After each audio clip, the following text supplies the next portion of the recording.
好，来乡亲啊，继续来看这个杨柳风台的中心出海了后，这个风台尾广梨号加入去南台湾，昨尾嘛开始，高雄的风甲雨拢真大。林安区有一栋社会住体树啊倒去，室内13楼的天棚漏水，啊楼梯间的涂骹嘛拢积水。住户是合齐摒扫，摒1点外钟，总算摒好势。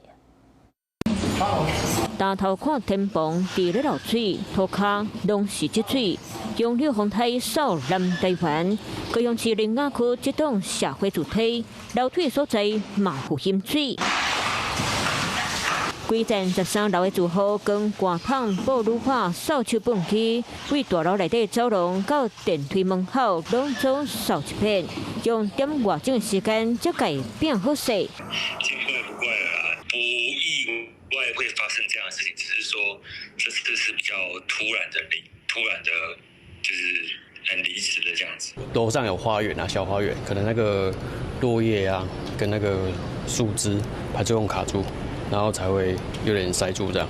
所以才满出来。针对社会主体漏水灾情，高雄都发局解释是接水管的头引起，厂商已经赶紧派人来修理。经过一暝风雨，这栋社会主体若厝内伫咧落18雨，楼口1楼的细丛树花嘛因为强风吹甲断。这个花圃的这个树呢，是直接被连根拔起，可以看到，其实现在这个都明显可以看到它整个根茎呢是直接从土壤被搬开，那现场也是有拉起封锁线。高雄的风雨会这么强，来看杨柳中心出海过几点钟的回波图，带动的红色区号扫入高雄屏东，这就是广梨雨带，和风台北对比无风无雨。广梨雨带就伫咧风台北边啊，虽然威力无强，不过浪碰落雨时嘛是会扫甲真大港。一阵一阵的这个时间短则可能5到10分钟，长则可能会到大概半小时左右，就看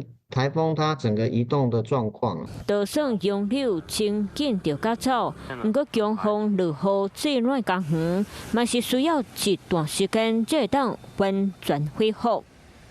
Hello， 我是易景，想要抢先掌握最及时的新闻资讯吗？赶快订阅、按赞、开启小铃铛，锁定华视新闻的YouTube 频道。